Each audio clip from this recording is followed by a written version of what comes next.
It's great, so let's get started. So welcome back, everyone. So today's the last lecture on the section on linear regression. It's actually not the last time we'll talk about regression in this course. After this, we're going to move to the gradient descent section. And one of the key things we'll do is we'll see how to solve the regression problem using gradient descent. And that's interesting because that's usually how it's actually solved in practice. Well, if you do small things in Python, you can use the techniques we do, but on very large scale learning problems, you'll often use this gradient descent approach. What we're gonna cover today is kind of a review and like miscellaneous stuff. I have two things planned I was going to talk about, and I think they'll do a pretty good job of actually reviewing the material. The first thing will be kind of a cool new insight about what happens when you get to more and more parameters in your model. And in this case, think of polynomial regression with the degree of the polynomial going larger and larger and larger. The old view was that, okay, it's bad, it's going to overfit. It's not necessarily the view that's happening even more, and it relates to things like deep learning, but you can see the phenomena with polynomial regressions. We'll go and look at that. And then I thought I was going to go through the proof of why this equation where we solve right down for alpha is actually the right solution. And I think hopefully this will give some insight into the problem and also kind of review some other stuff along the way. And that may not take the whole time, and then you can ask me any other questions in preparation for your quiz. If you look at the schedule today, as I like to do to start course, there's so quiz 3 is at the end of the day, at the end of this lecture. So at like 11:35, you have half an hour left in this lecture time. I will stop the lecture, and I encourage you to take the quiz then. Then I can answer any questions that come up either here or on Zoom. But it's open till the end of the day. Again, you'll have a cheat sheet that you can upload. Make sure it's on your device you're going to be taking the quiz on. If you don't have it yet, you should go and do it now. Okay, it should be like the other quizzes. You should be kind of understand roughly how that's going to work at this point. So next week is fall break. It's nice to have an actual fall break again. So I hope homework 3 is out, and hopefully you kind of got a chance to start looking at it and stuff. It's not due till after break, but don't wait till the last minute on this one. I'm not, if you want to work on over break, that's fine. I'm not gonna, it's supposed to be a break as well. So I understand that. Hopefully I didn't schedule too much over a break. When we come back, we'll start gradient descent, which is kind of another important area. Great. So any questions about the schedule before we get back in the lecture? All right. So let me start by talking about, so we talked about,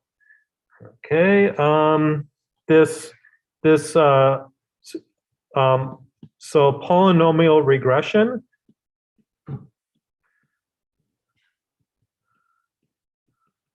Okay, and we just talked about this in the context of when your input was x, y. I wrote x as as uppercase, but really x is going to be in Rn times 1. So it's each element in x, in uppercase x, is think of this as a row, is just a real value.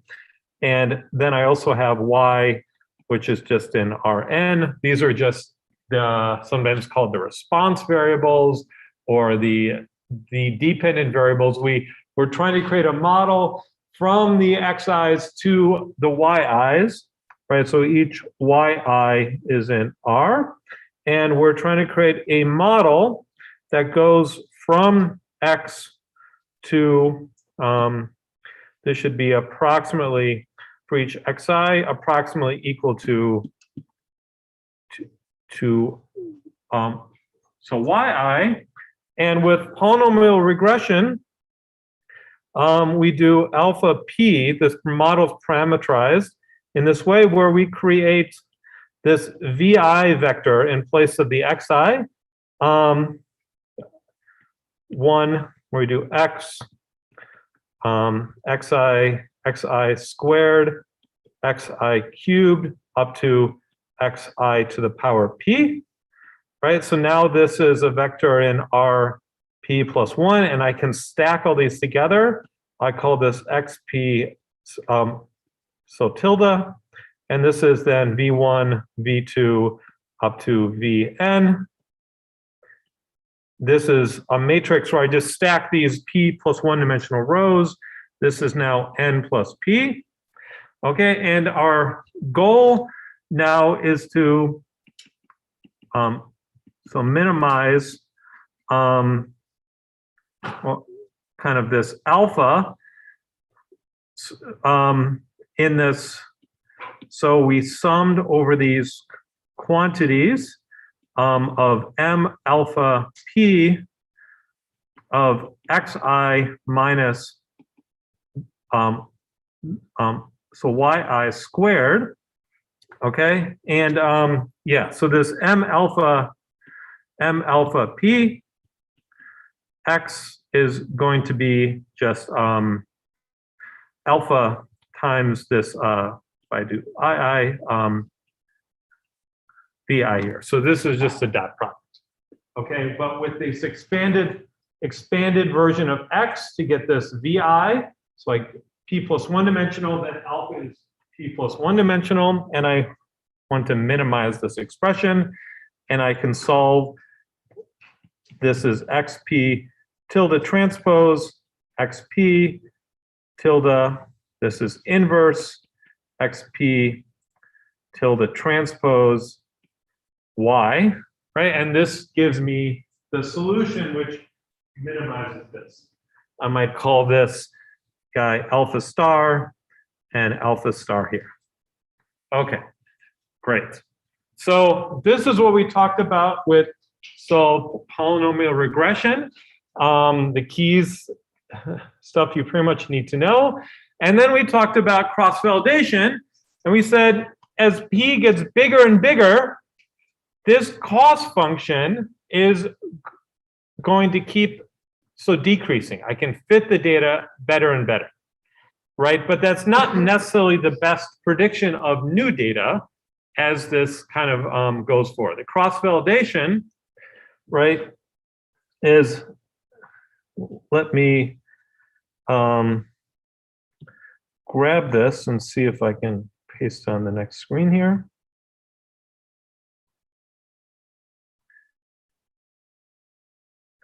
Oh, don't want to do that. Okay.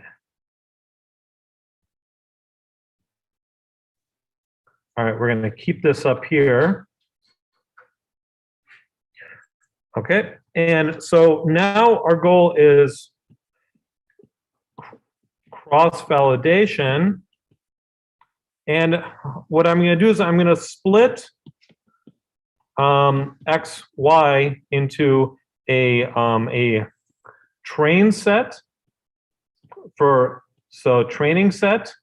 I'll call this x, let's say R, Y, R for training, and a test set x, E, and YE. Okay, and this is a random split. So every element from XY goes into one of these two sets. Okay, and then I train a model on the train set and I evaluate it on the test set. So now I train alpha on XR, YR on the training set, and then I test the error on the test set. Okay, and the testing the error can have two purposes. There are two potential purposes of this. The first is to see how well on new data, and the other part is to choose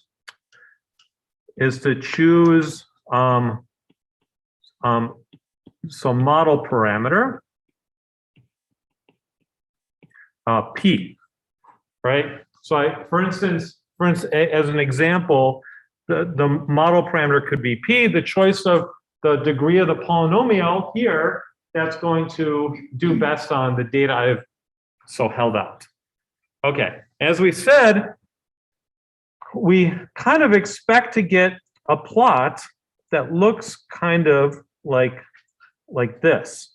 Okay, number of parameters, and I can think of this as P as I increase, and then I can plot the error, and I'm going to have two errors. I'm going to have the training error, and I'm going to have the test error. Okay, so basically what I'm going to see as I increase P, the training error is going to decrease. It's going to keep going down and down, right? Eventually, as I have P is equal to the number of data points I have, let me like this, the training error, basically there's a special point here where P is equal to N. When P is equal to the number of training points I have here, in this case of polynomial regression, this error is going to be exactly 0, right? It's going to stay at 0 afterwards, okay?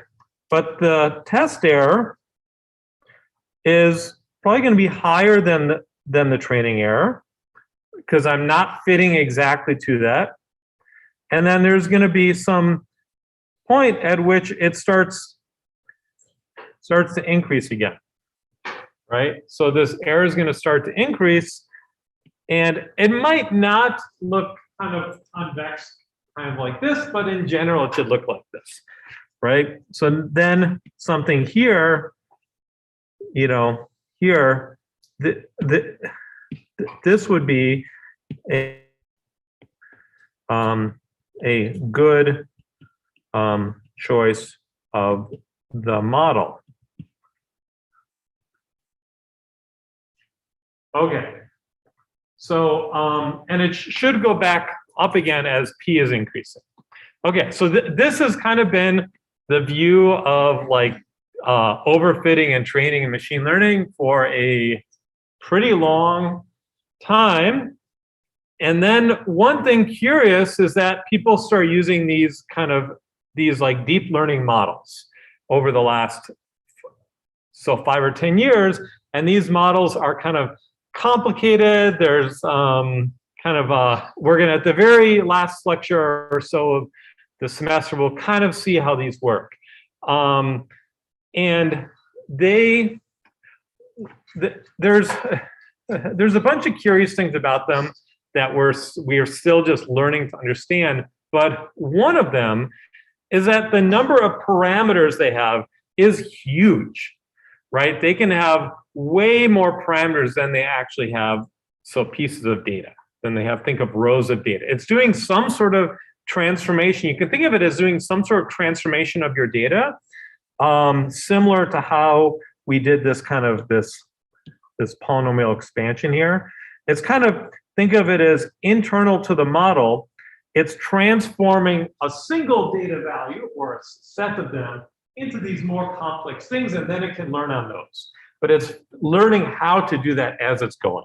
Kind of, this is, but so it's got this huge number of parameters. It's way on the far right side of this plot. Okay, way more parameters than you have data, and that seems that they work when you have a lot of data and you have even more parameters than you have data. And this was kind of, people were just doing them without really realizing why they should work. And so we maybe kind of are trying to understand why this is working. And one thing that you can see is that, okay, so there are a bunch of other stuff that goes into this. The cost function might not be exactly this guy here. They might, let me paste back this cost function. Okay, so instead of thinking about this cost function, they're actually going to add this other term here, plus some, so some parameter that's some very small value, and take this alpha value and say square it. This is a common thing to do.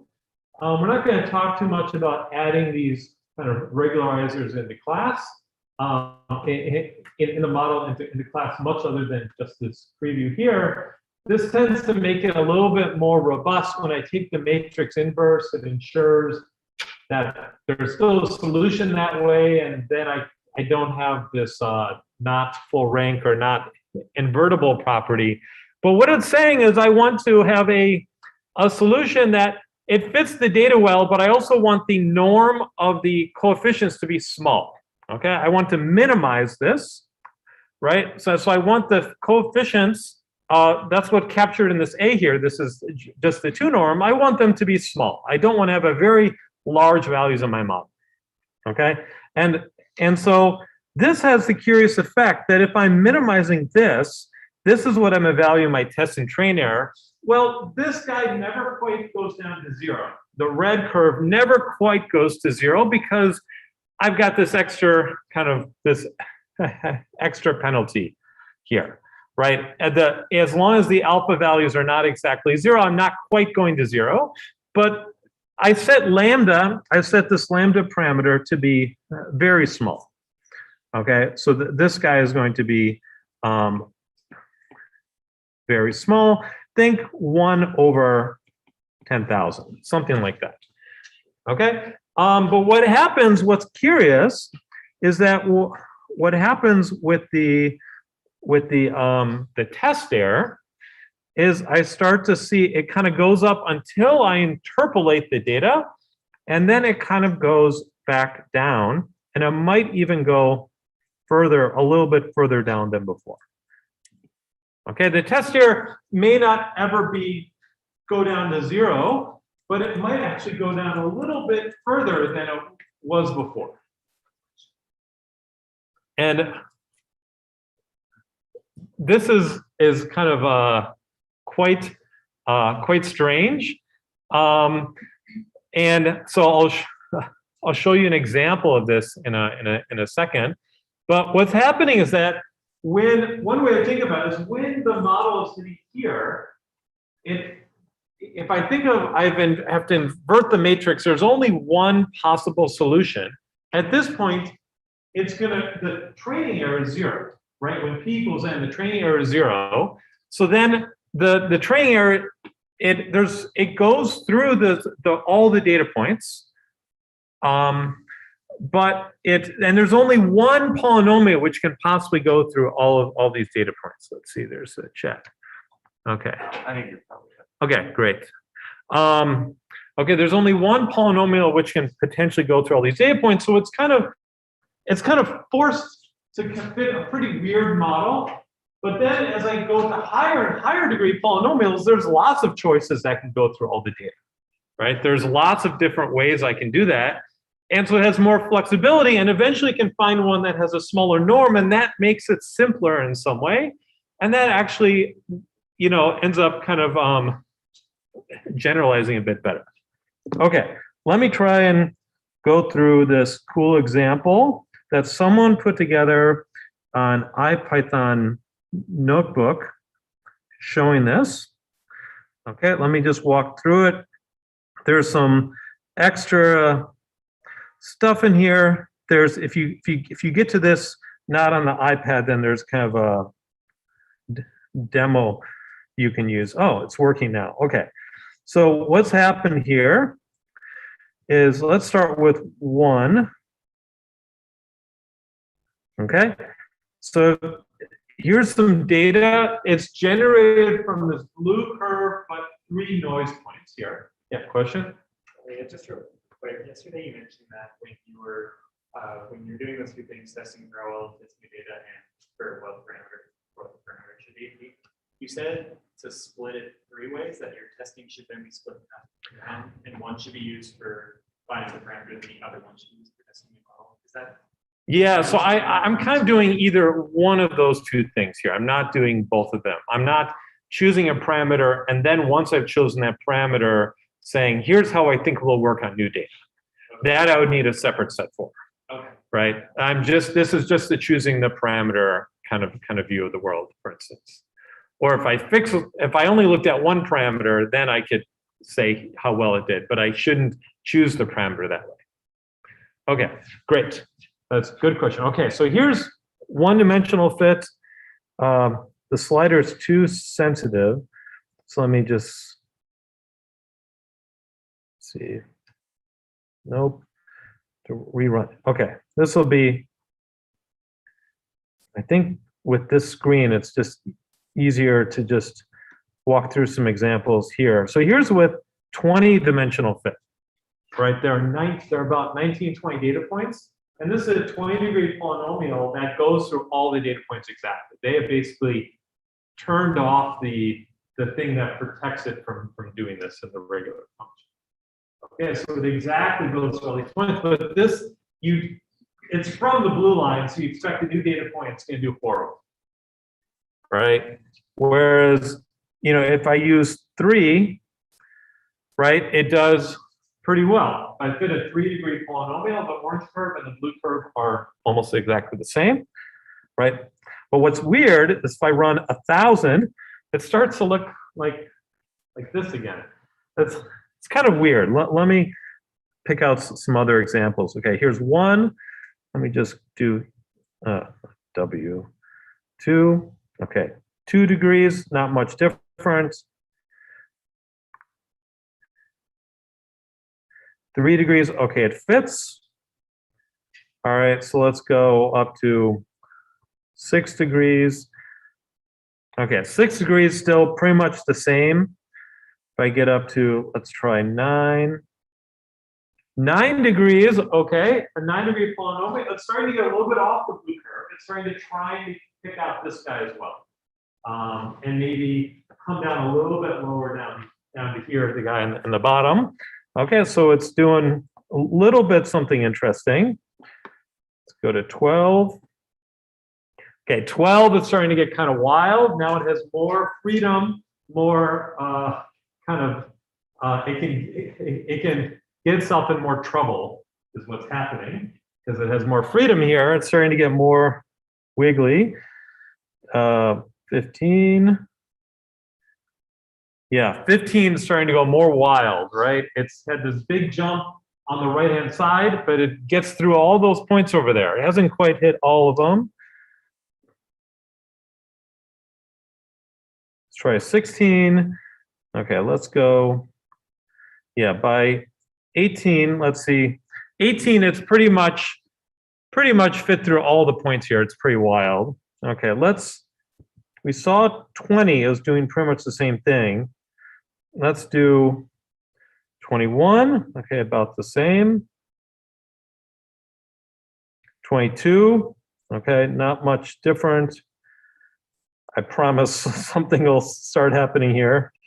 23. Oh, 23 isn't quite as bad anymore, right? It's not quite as bad.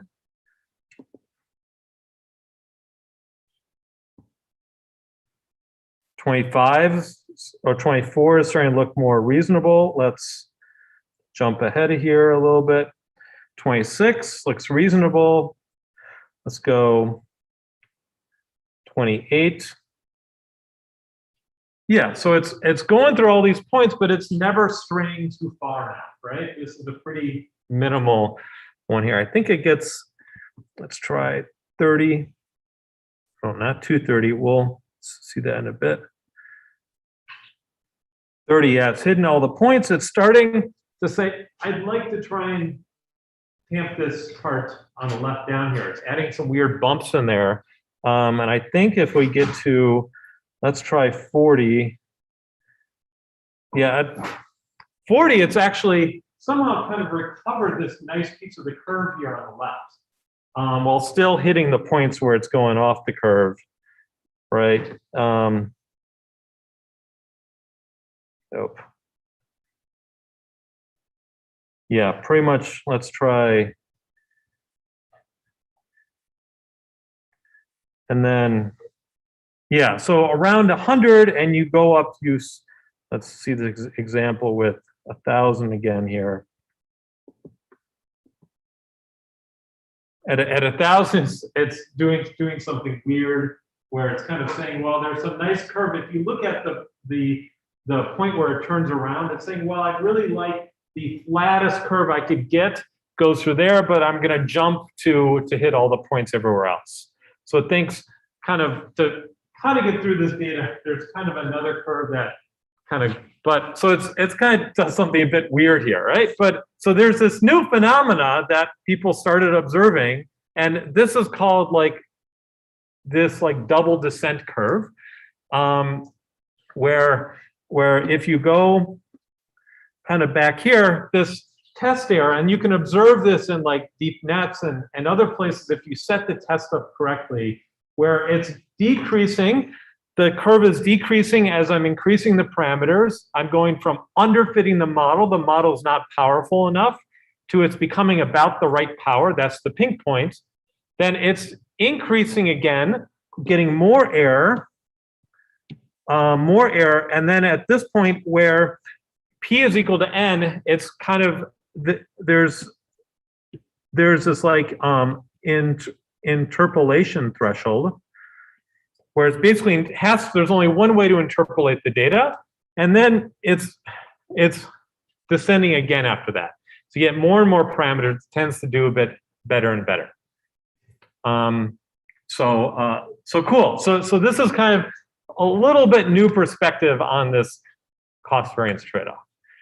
All right. So any question about this? This won't be on the quiz, but I think it's kind of a cool understanding. This, you know, if I had taught this course, I think when I did teach this course like 3 or 4 years ago, you know, you just stop at the pink point and you say, that's the end of the story, right? But this is kind of our perspective on this is changing. It's kind of a fast-moving field still. So what does the prediction look like for a new random data point on the people 1,000 model, right?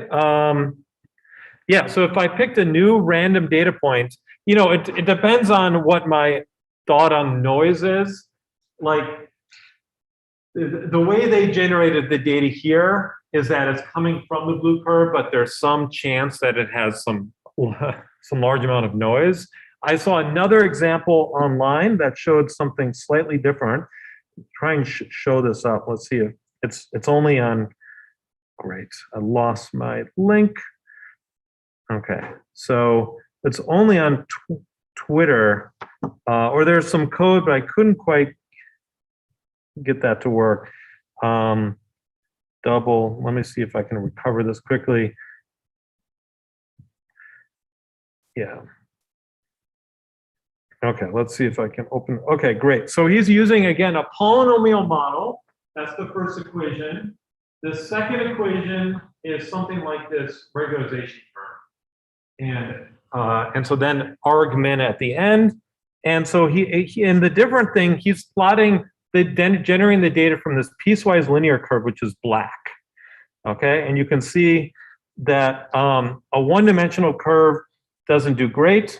2-degree polynomial doing a little bit better, 3 degree a bit better, 4 degree is starting to kind of interpolate.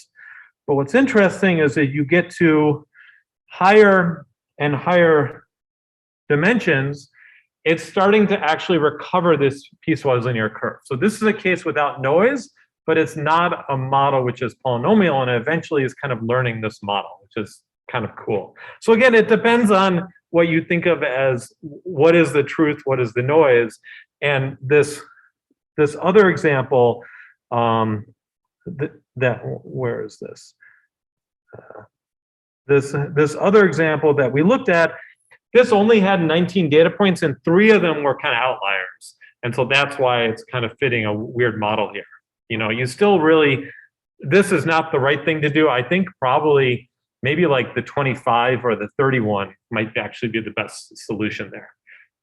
Or possibly the 3-1. I don't know, right? Yeah, so, okay, cool. So this is kind of some new perspectives on this. Okay, I wanted to try and cover one other cool thing in the last half an hour, 20 minutes before you guys have your quiz. Okay, so let's look now at, so why is the alpha star X transpose X inverse X transpose Y? Okay, in this we're looking, I'm gonna kind of simplify notation and assume we're doing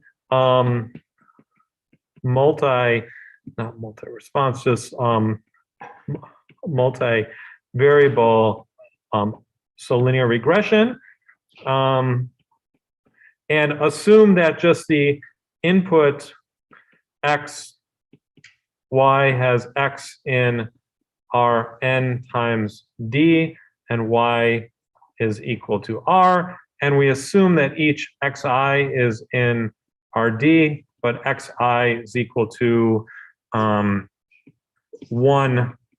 Xi2, Xi3 up to Xid. So I've just encoded, I've already transformed so that the first column is 1. So, okay, this is the setting. This will just make notation a bit so simpler here. And we want to know, why is this the optimal solution of how to solve it after you've done this transformation?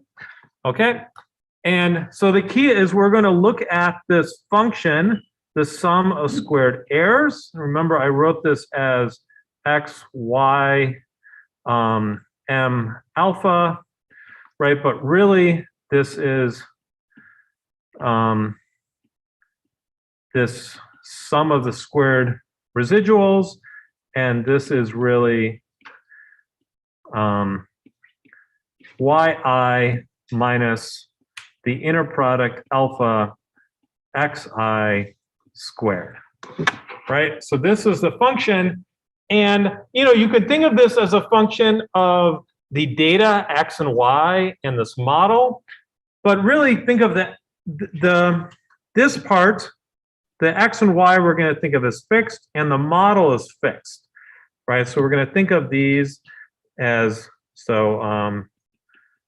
fixed. So we're going to write this as just a single function that depends on alpha, right? We want to minimize this over alpha, okay? And if we have a function we want to minimize over alpha, and we think it's, so it looks like it's a quadratic function, which means it's a degree 2 function. Remember from calculus, you want to minimize this function. Well, it's a parabolic. If I take the first derivative and it's 0, then that's either a minimum or a maximum, depending on what the second derivative is. In this case, it will be a minimum. So I want to take the first derivative and set that equal to 0, okay, of this function, right? So it's the last term, which depends only on alpha here. And the way to think about this is, alpha, if you remember, alpha now is in RD, where alpha equals alpha 1 up to alpha D. And I want to take a partial derivative, D of S alpha, by the, let's say I want to take this, or yeah, so I want to write down the partial derivative with respect to alpha j, so the jth parameter. So I want to pick out one of these parameters and take the partial derivative of this. And this turns out to be fairly simple. It's the sum of the, well, yeah, how do I, let's write this as, I've got a squared term, so I bring the square in front, and I'm going to start by using this expression here. So it's the sum I equals 1 up to n, right? And this is Ri d Ri d alpha j. Okay, so if I have a squared residual, this is how you take the partial derivative. And I do this because I'm going to hold the, I'm going to do these a little bit, so these separately. This is equal to 2 I equals 1 up to n, Ri, and the partial derivative of this term here, this is going to become negative xij. Okay, so if I go and remember what is this residual, that just corresponds with this this term here, right? Inside of, this is just the residual. This dot product, the dot product part is just a sum over all the alpha j's times the corresponding jth coordinate of xi, right? That jth coordinate of xi is xij. That's down here, right? And it's alpha times that with a minus sign in front. So this is the partial derivative with respect to alpha j. Okay, but then I need to re-expand this Ri here. So this is going to be equal to, again, a 2 is in front here. The 2 won't matter so much. I equals 1 to n of yi minus alpha x I times negative xij. Okay, so this is the partial derivative on the right there. Let me rewrite this on the next screen here. Partial of s alpha j d of s alpha by alpha j is going to be equal to 2 times the sum I equals 1 to n of the residual alpha xi times negative xij. Okay, and I want to set this equal to 0, right? So this is what I want to set equal to 0. So the solution for alpha j should be when this is set equal to 0, but I want to be, or for alpha, is this to 0 for all values of j, right? So I can write this. Okay, so I want this to be true for all j equals to 1 up to d. Okay, and I'm going to push this xij through. So, okay, so the one thing I can realize, if I said equal to 0,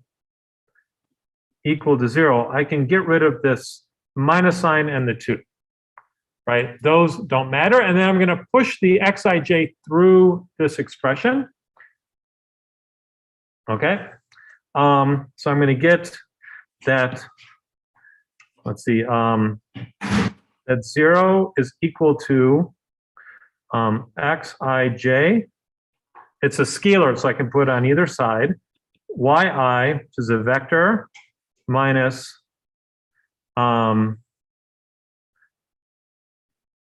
this is a sum equals 1 to n times xij xi alpha. Okay, and now I'm going to put 1 on the, I'm going to isolate the alpha part by itself, right? So I can say that sum I equals 1 n xij xi dot alpha is equal to sum equals 1 to n xij yi. Okay, and this needs to again be true for all j equals 2. Okay. Okay, so the next thing, I'm going to simplify the linear algebra here just a bit. Okay, so this, yeah, so I'm going to write this down and then I'll explain this. Okay, so I can write down x transpose x times alpha equals x transpose y. Okay, so these two lines are equivalent. Okay, so what is here? This is a single equation in black on this top part here, single equation, but this holds for all values of j. So it's actually a set of equations, right? So what I've done is I basically, on the left-hand side here, I've turned this into, I've pushed the xij, which is a scalar, times xi. I've pushed this into this, so inside this inner product, right? And then multiplying, if I look inside this inner product, what I've basically done is I've scaled these xi value by this. This is basically a dot product inside the left part of the blue dot product. So what that's saying is it's a so it's a dot product, and then I'm taking it multiply again. So I'm basically multiplying three things together, and I have a series of equations for all values of j. This is true, and I'm doing something kind of yeah. Okay. So if you see this expression on the right, this expression on the right here, it's a sum of a scalar times a vector. Okay, so the output of here is going to be, it's a vector, right? So I'm scaling the yi's by the xij's, and then I'm adding these terms up. But if I have, but what in the red equation below at the bottom, the output is going to be a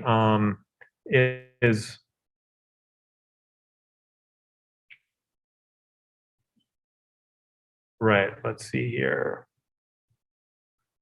So, oh, no. The yi is also a scalar here. So, sorry, this guy, this is yi. So this is a scalar value. So this is also a dot product. This is a dot product between the jth column,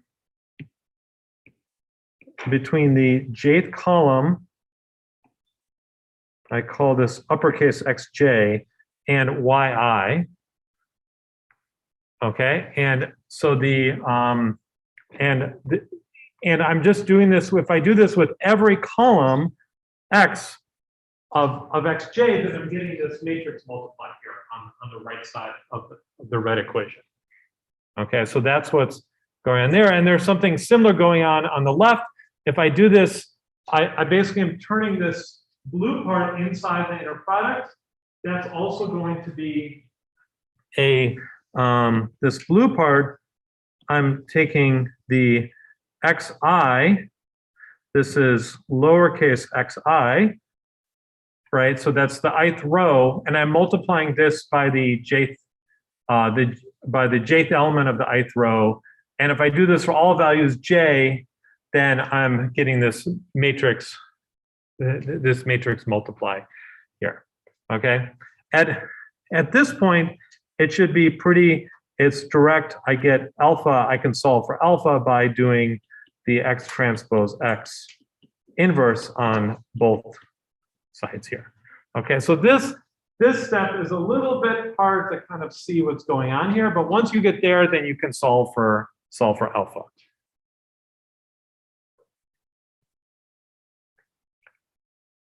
Okay, I want to give you one more view of this that has a bit less linear algebra and a bit more geometry, what's going on. I'm going to take, let's take this expression here.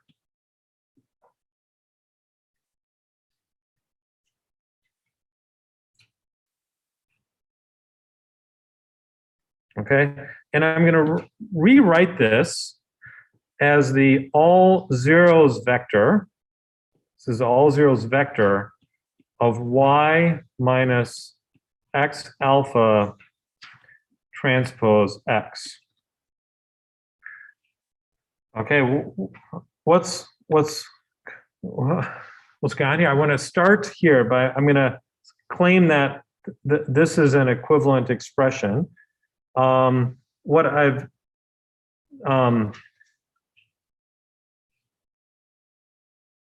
so yeah, so I've multiplied yeah, I can think of multiplying by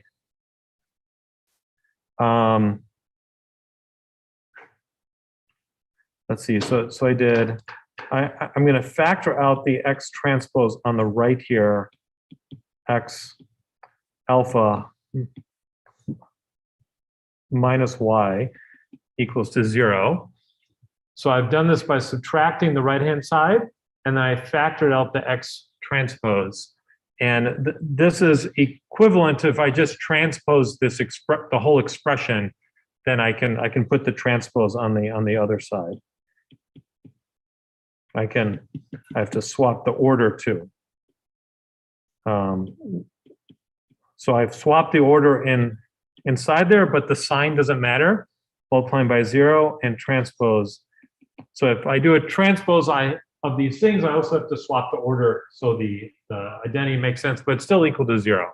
Right? So that's how I get this expression. This is what's called the normal equation. And I want to kind of show you why that is true. Okay, so what's true if I pick any vector v, we're going to imagine this now in an n-dimensional space. Okay, if this is equal to 0, then I can write 0, this is the all zeros vector, is a y minus x alpha transpose x times v. Okay, x was a x should be an d by n matrix here, and this is going to be equivalent to now saying y minus x alpha x v, right? So I can decompose this as a dot product in here. Okay, and now we're going to consider the case where v is equal to alpha. Okay, if v is equal to alpha, then this expression, this is x alpha, and this is exactly y hat. This is our prediction. So I'm kind of taking all of the data points and I'm going to kind of multiply them by alpha. This is the dot product. I get the predicted value, the n predicted values. Remember, this is y1 hat, y2 hat, right? This is the output of the model of xi, right? So this is our predicted output, and the part here on the right is equal to the residual vector, where this is R1, R2 up to Rn. Right, so now I have the dot product between, so I have that the 0 is equal to the n-dimensional dot product between the residual vector and y hat. Okay, so I can now try and draw a picture here, right? I'm going to have that, this is 0 between the residual vector and y hat here. So I can think of there being this is 0, this is the origin. I'm going to have some vector which is going to be y hat. So this is, given my data, this is living in n-dimensional space now. And I know that the solution, my prediction of where these yi values, because it's a model, there has to be kind of be this span here. This is in this span of the data. So this is span of X. So X only had D dimensions. So this subspace is a D-dimensional subspace where the solutions can possibly lie. I'm in n-dimensional space. So I think of 1,000-dimensional space. I have 100 dimensions, and there's a 100-dimensional subspace that I can lie on, because each of the vectors is only has D coordinates. And then there's also, but the true value, right? The true value y, this is my true input. This is a 100-dimensional point, and I can't fit through there with my model. My models are restricted to the D-dimensional space, right? So this guy is D-dimensional. Okay, so what is left? The difference here is R. So this is the residual. This is equal to y minus y hat, right? Y minus x alpha, right? What my prediction is. And when I say this property, that means that these are orthogonal to each other. Right, orthogonal, you can tell if two vectors are orthogonal if their dot product is 0, right? And these dot products are going to have to be 0. This holds, this is going to be true. This is an all zeros vector. So this basically holds for each of the individual kind of values. Or if I add up all the values, these are going to be orthogonal here. And that's why, so you can think of, I have the space of solutions I can have, which is the span of the D-dimensional points in this n-dimensional space. It's a little weird to twist your head, but the closest thing under the L2 norm, it's the sum of squared errors. So that's like an L2 vector. The closest distance onto here, onto this space, is y hat. That's my prediction, and that's going to cause it to be orthogonal. And so I set the equal to 0, and then I can solve for alpha. So there's a way you can derive alpha in this way, but it's kind of, you can, that by kind of getting back to this same expression by forcing these to be orthogonal.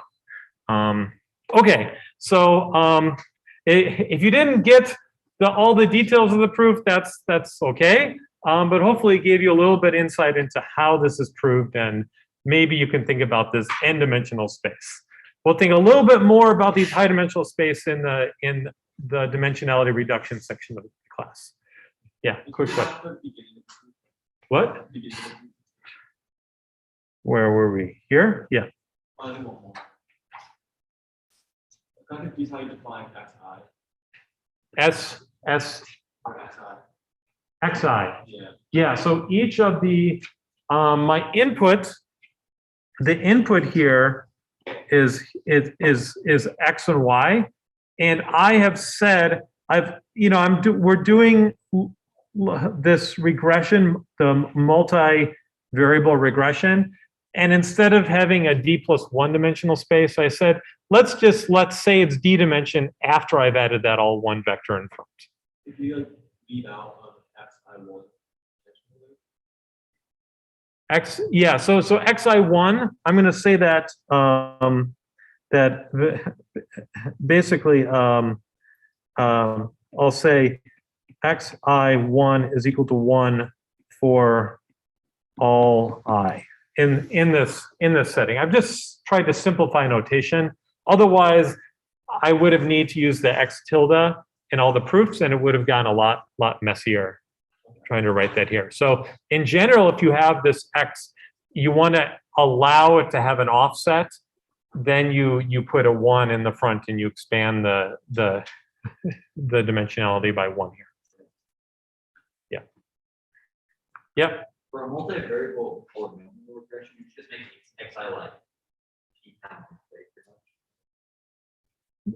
Yeah, if you're doing multivariate polynomial expression, typically you look at all the combinations. So it's not p times as big, it's actually like roughly d times p. You have to do all combinations of powers where the sum of the powers adds up to at most p.